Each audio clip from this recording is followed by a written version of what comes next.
El lanzamiento de Shadow the Hedgehog en noviembre de 2005 ocurrió en un momento de transición crítica para la industria del videojuego y la cultura pop occidental. Era la cúspide de la era edgy, un periodo definido por una estética más oscura, cínica y agresiva que permeaba desde la música hasta el cine y los videojuegos. Sega, en un intento por capitalizar la inmensa popularidad de Shadow tras Sonic Adventure 2 y Sonic Heroes, buscó adaptar la franquicia a este Stage-Gate adolescente y occidental. Sin embargo, la recepción crítica fue mayoritariamente negativa. Publicaciones de renombre como IGN y GameSpot otorgaron puntuaciones bajas, 4.9 y 4.7 respectivamente, citando una desconexión fundamental entre la velocidad tradicional de Sonic y las nuevas mecánicas de armas y vehículos. La crítica se centró en la disonancia tonal. Ver a un personaje de dibujos animados estilo Rubber House portando armas de fuego realistas y motocicletas se percibió como un intento forzado y risible de madurez. 2 décadas después, la percepción del juego ha cambiado drásticamente entre la demografía que lo jugó en su adolescencia. No se trata simplemente de nostalgia ciega, sino de una apreciación de la ambición narrativa del título. Los jugadores adultos reconocen ahora que Shadow the Hedgehog intentó abordar temas complejos, como el genocidio, el suicidio, la identidad artificial y el determinismo genético, temas que la franquicia ha evitado higienizar en entregas posteriores. En este video sostengo que las fallas mecánicas contribuyen a la atmósfera de desorientación necesaria para empatizar con un amnésico. La frustración del jugador al no encontrar un objetivo o al controlar un personaje que se desliza como sobre hielo es análoga a la frustración de Shadow al no encontrar sus recuerdos.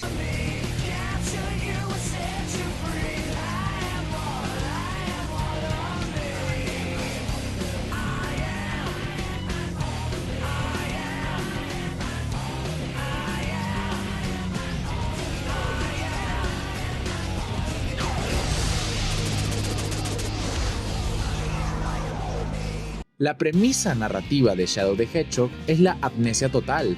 Shadow comienza el juego como una tabula rasa, una hoja en blanco sin lealtades, moralidad o recuerdos, salvo el trauma de la muerte de María. A diferencia de otros juegos donde la amnesia es solo un pretexto para tutoriales, aquí se convierte en la estructura central del diseño de juego. El juego cuenta con una estructura de niveles ramificada que permite teóricamente 326 caminos diferentes a través de la historia. Esta inmensidad no es contenido de relleno, es una representación ludológica del concepto existencialista de la angustia, descrita por Kierkegaard y Sartre, el vértigo que produce la libertad absoluta. Al no tener un pasado que defina su comportamiento, es decir, la esencia, Shadow está condenado a elegir su futuro, su existencia, en cada momento. El jugador se enfrenta a este vértigo en cada nivel. Primeramente, tenemos la mecánica de elección. En casi todos los niveles, el jugador debe elegir entre 3 misiones: Hero, que es ayudar a Sonic o a Gun; Dark, que es ayudar a Black Doom o Eggman; o la normal, que es simplemente tener objetivos egoístas o neutrales. Segundo, tenemos la consecuencia psicológica de eso. Esta estructura impide que el jugador entre en un estado de flujo tradicional de los juegos de Sonic. Constantemente debe detenerse, reevaluar su alianza y cambiar de rumbo. Esto simula la mente fracturada de Shadow, incapaz de mantener una coherencia interna. La crítica de que el juego es incoherente valida esta tesis. La incoherencia es el estado mental del protagonista. El primer nivel, Westopolis, es crucial para establecer el tono. A diferencia de Green Hill Zone, que es vibrante y lineal, Westopolis es una ciudad en ruinas, teñida de rojo y negro, con una estructura laberíntica. Primeramente, la música combina guitarras distorsionadas con sirenas de emergencia, creando una sensación de urgencia y pánico. Shadow es bombardeado por voces. Black Doom le ordena matar soldados, Sonic le pide ayuda. El jugador, al igual que Shadow, se siente abrumado. La dificultad para encontrar ciertos enemigos o ítems en este caos visual no es solo mal diseño, es una herramienta eficaz para hacer sentir al jugador perdido, replicando la confusión de despertar sin memoria en una zona de guerra. La infame línea de diálogo "Where's that damn fourth Chaos Emerald?" ha sido ridiculizada hasta la saciedad. Sin embargo, bajo mi lente psicoestructural, esta línea representa la fatiga del trauma. La Chaos Emerald son presentadas por Black Doom como la llave maestra para recuperar la identidad de Shadow. La búsqueda de estas gemas es tediosa y repetitiva. Cuando Shadow grita esa línea, no es solo un intento de ser rudo usando una mala palabra suave. Es la explosión de frustración de alguien que está saltando a través de aros absurdos con la esperanza de curar su mente, solo para encontrarse con más obstáculos. Es la manifestación verbal de la indefensión aprendida, la sensación de que, sin importar cuánto se esfuerce, la respuesta, en este caso su identidad completa, siempre está fuera de su alcance. Si la amnesia es el motor mecánico, el trauma de la muerte de María Robotnik es el combustible nuclear de la narrativa. La escena de su muerte a manos de un soldado de Gunn en el Ark es el evento fundacional de la psique de Shadow, y el juego obliga al jugador a revivirlo y reinterpretarlo constantemente. Existe una correlación fascinante entre el modelo de Kürbel-Ross sobre las 5 etapas del duelo y la estructura ramificada de Shadow the Hedgehog. A diferencia de una progresión lineal, el juego permite a Shadow oscilar entre estas etapas dependiendo de las elecciones del jugador, lo que refleja la naturaleza no lineal del duelo real. La primera etapa del duelo, la negación. Su manifestación en el juego podría ser los finales neutrales, que es la creencia de ser un androide. Shadow rechaza su realidad traumática convenciéndose de que es una máquina sin alma. Si soy falso, mi dolor no es real. La segunda etapa del duelo, la ira. Eso podría ser las rutas Dark o el final Pure Dark.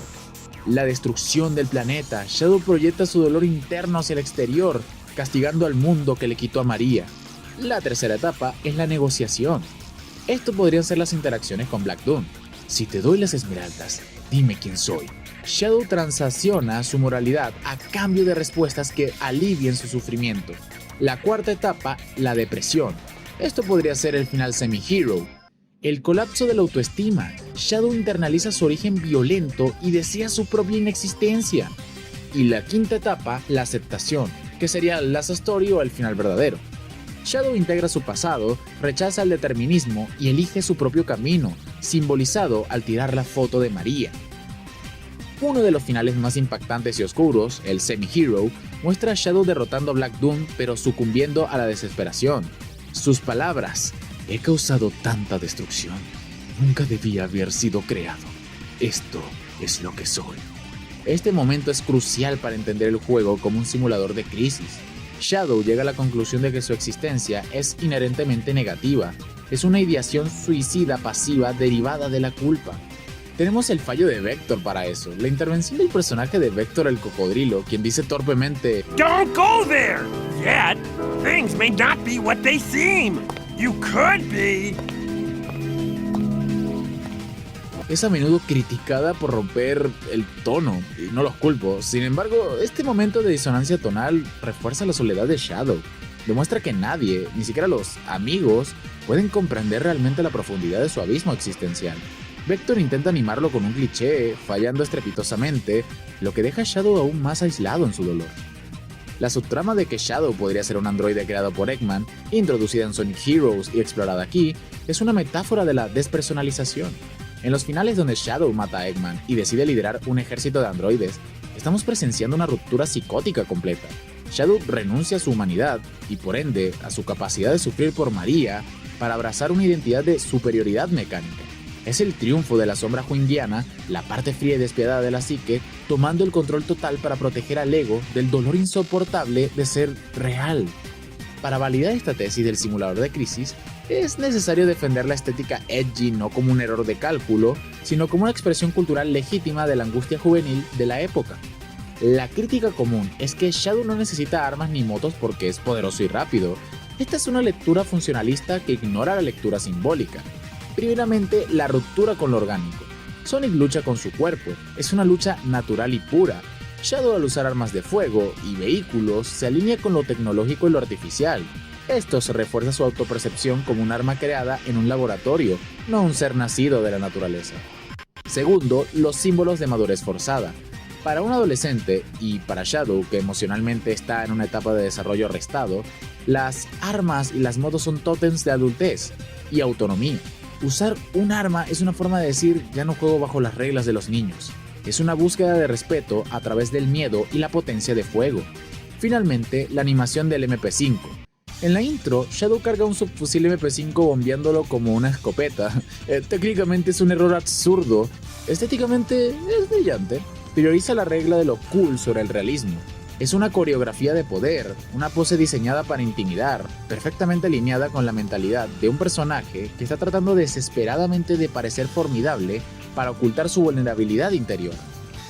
La música, compuesta por Jun Se-no y con bandas como Crush 40, Magnafy y Powerman 5000, es esencial para la experiencia. El nu metal y el rock industrial de mediados de los 2000 se caracterizaban por letras sobre la alineación, la ira contra los padres o la autoridad y la confusión emocional. El tema principal, I Am For Me, no es solo una canción, es un diagnóstico psiquiátrico. I see no hair no evil, black writings on the wall, we reach a million faces and one beyond the fall. La letra habla de una identidad fragmentada, out of me, de paranoia y de una lucha interna entre el bien y el mal.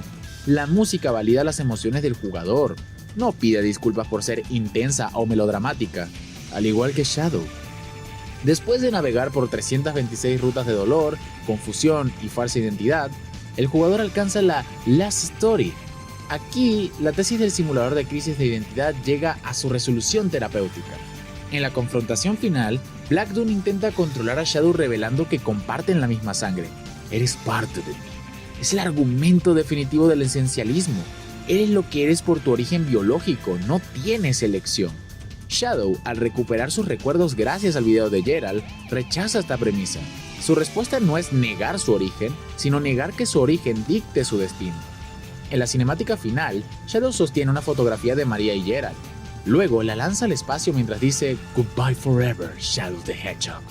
Este gesto ha sido malinterpretado como una falta de respeto o un olvido. Bajo el análisis psicológico, este es el acto definitivo de aceptación. Shadow no está olvidando a Maria, está dejando de aferrarse al pasado como una muleta o una cadena. Está matando metafóricamente al Shadow the Hedgehog, que era un esclavo de su trauma, un vengador o una víctima.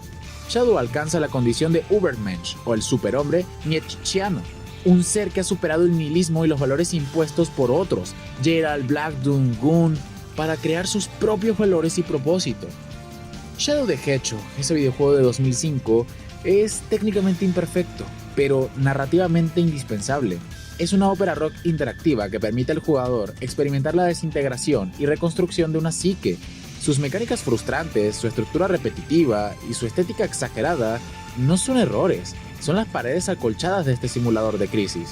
Al final, el juego nos enseña que la identidad no es solo algo que se encuentra en un archivo de computadora o en una gema mágica, sino algo que se construye acto tras acto, elección tras elección, incluso en medio del caos. Pero bueno chicos, ya tenía muchas ganas de hablar sobre Shadow the Hedgehog, uno de mis personajes favoritos. Estuve jugando su juego original últimamente y verdaderamente sí es un juego malo, creo que lo doy a entender en lo que es el análisis, pero igualmente quise verlo desde otro punto de vista porque narrativamente es bastante rico. Lamentablemente Sega lo trabajó un poco torpe el desarrollo, pero estuvo bastante bien lo que se puede sacar de aquí. Entonces, nada, realmente fue un juego curioso de jugar, sinceramente. Pero bueno, dime en los comentarios, ¿alguna vez llegaste a probar este juego de Shadow the Hedgehog? ¿Qué opinas de cómo fue construido? ¿Sientes que el personaje de Shadow lo profundizaron, lo volvieron exageradamente edgy? ¿Crees que realmente Shadow merece otro juego donde exploren de mejor manera esto? Parecido a Sonic Shadow Generations, pero con una mayor escala. ¿O crees que ya con este último Sonic Shadow Generation es más que suficiente para el personaje y que mejor lo vayan explorando en otro juego conjunto a Sonic? Déjamelo en los comentarios.